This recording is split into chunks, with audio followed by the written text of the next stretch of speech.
Autobots, start your engines!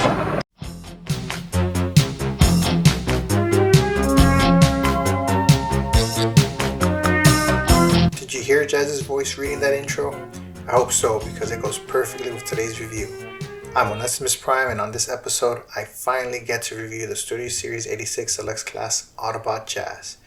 This is the very figure that started this entire branch of mainline Studio Series figures. It's been more than a few years since this original 2021 figure came out, and I'm super happy to finally get him out of the vault. And just to be clear, this is not the recent 2025 reissue with the package refresh. But speaking of package art, let's kick this review off with our artist spotlight. Today we are highlighting Marcelo Matere.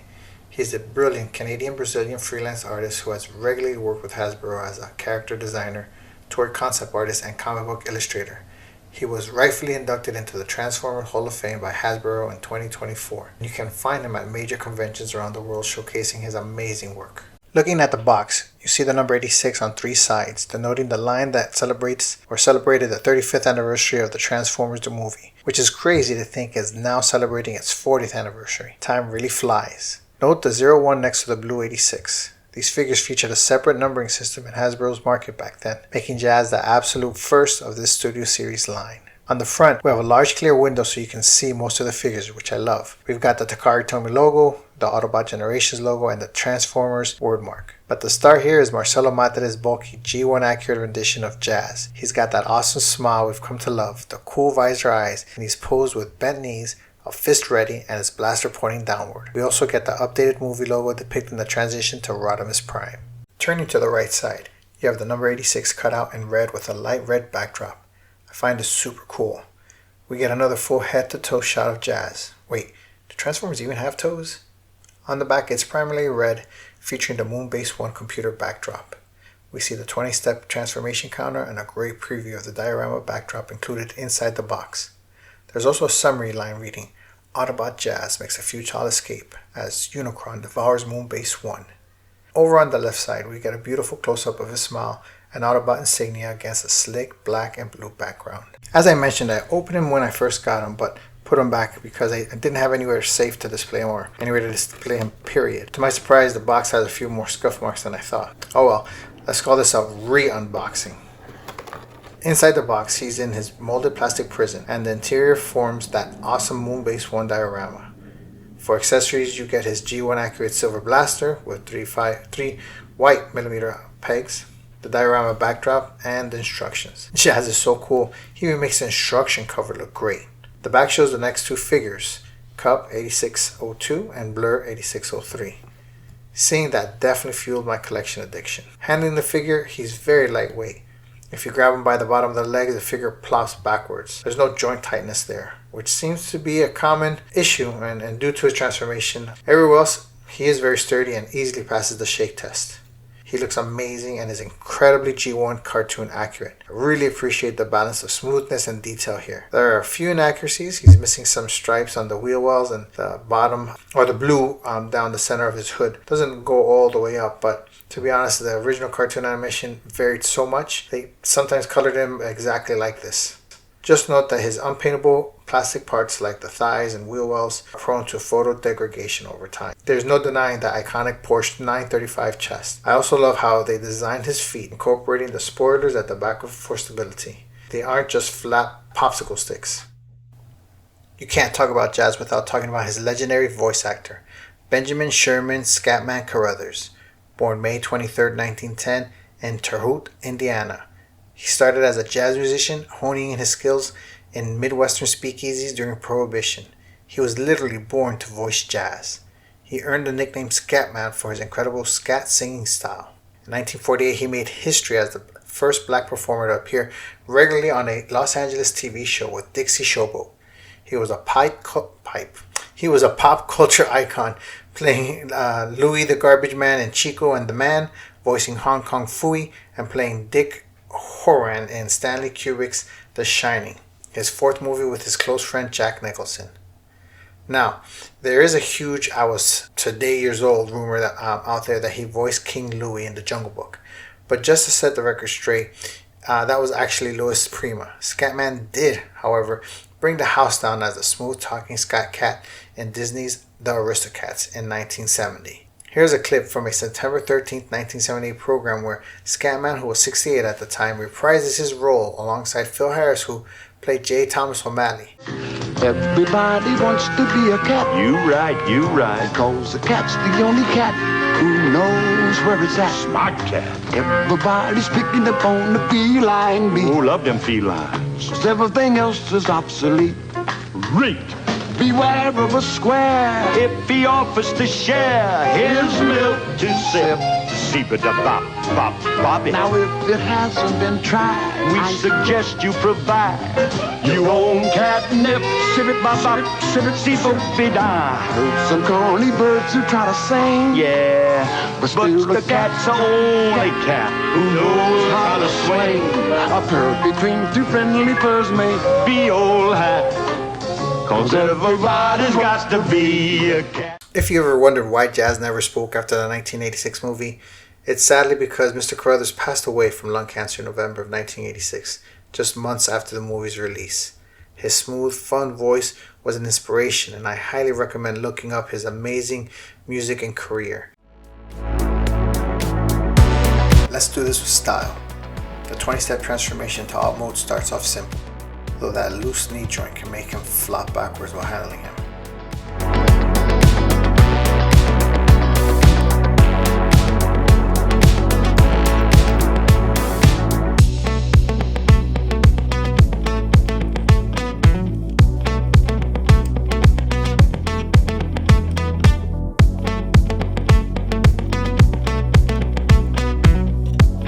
Pay close attention to step 9 to make sure you have clearance to move the head. One incredibly cool detail is his waist swivel on step 12. It's literally just his waist moving while the legs and torso stay in place. The tricky part is his backpack. Because it's made of clear plastic, it feels and sounds a bit fragile. Sadly, the 2 pins used to attach the car roof have been known to cause vertical stress fractures over time, so be very careful. But overall, designers Evan Brook and Ituku Huazu, I hope I said that correctly, engineered a fun, incredibly cartoon accurate experience with no weird pegging.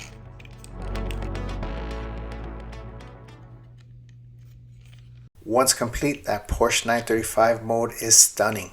He features the number 14 on his doors, which designer John Warden noted is a combination of his original and G2 racing numbers, and coincidentally, the release number of his Diaclone toy. Let's put him to the 4-wheel undercarriage test. You can see a tiny gap between the surface and his undercarriage. It sits low like a real Porsche, so I take speed bumps slowly, but he passes the clearance test. However, for all 4 wheels touching, my passenger front wheel has a gap and it pushes down when pressed. Undercarriage rolling test failed. I hope that's just a QA issue on my copy. Let's change up the tempo and flip him back to his robot mode.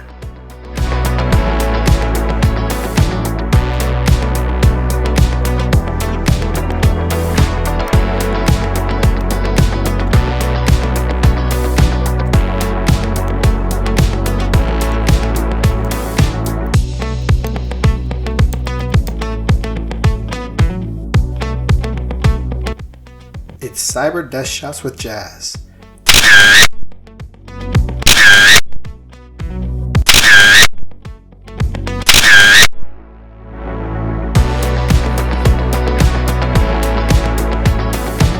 Here are some comparison shots with my previous reviewed figures, Hot Rod, Soundwave, and Scrapper. He's small compared to the others, but what he lacks in size, he makes up in look, feel, and articulation. There's no one as cool as Jazz.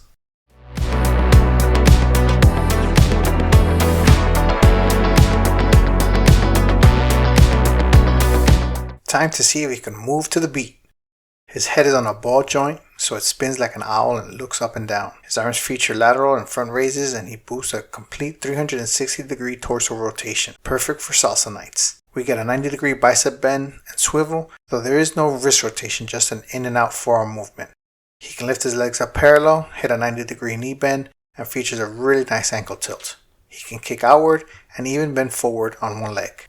Autobot Special Ops, master of sound, he's the coolest bot on the block. With his undeniable swagger and impressive moves, he's always ready to face whatever the Decepticons throw his way. catch him on the dance floor or rolling out to save the day. Comparing them to the original animation, they absolutely hit the mark on accuracy for both modes. You really must search to find where they differ, which makes this figure top tier. I'd easily put him up against the SS86 Hot Rod, which many say is the best mold of this line. It even holds its own when compared next to the original G1 toy. For G1 cartoon accuracy, he gets 2 thumbs up. For articulation, he gets 1 thumb up. Mostly because that loose knee bending can hurt the posability just a bit, but playability remains great. The engineering is fantastic, and I don't see how they could drastically improve this mold, which is probably why the 2025 re-release was exactly the same. Looking at him from every angle, I just can't help but see his animated equivalent. Again, besides some minor details and his feet having the spoiler incorporated into it, where you didn't see that in the cartoon, it's just Jazz, and being Jazz, it's really cool. I'm glad I'm reviewing him. I know he's an older quote-unquote figure, but I hope this encourages you to break him out or even go and get that reissue from last year or 2025, depending on when you're watching this video. So I want to hear from you in the comments. Was Jazz one of those high-impact Transformers for you growing up? Did you have the original toy? And do you think this SS86 mold still holds up? And most importantly, can you get down and boogie like Jazz? I really hope you enjoyed this review and that it reminded you just how awesome this figure is. I'll leave you with some bonus material. I got this fig pin at TFCon Orlando in 2023 and you can see Jazz looks great even as a pin, and they did a great job with the accuracy to the animation as well.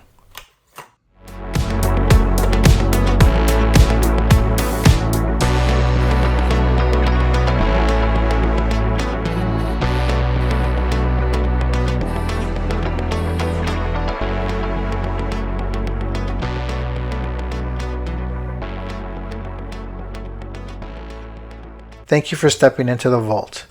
Thanks for watching, and remember to always be bold and transformed.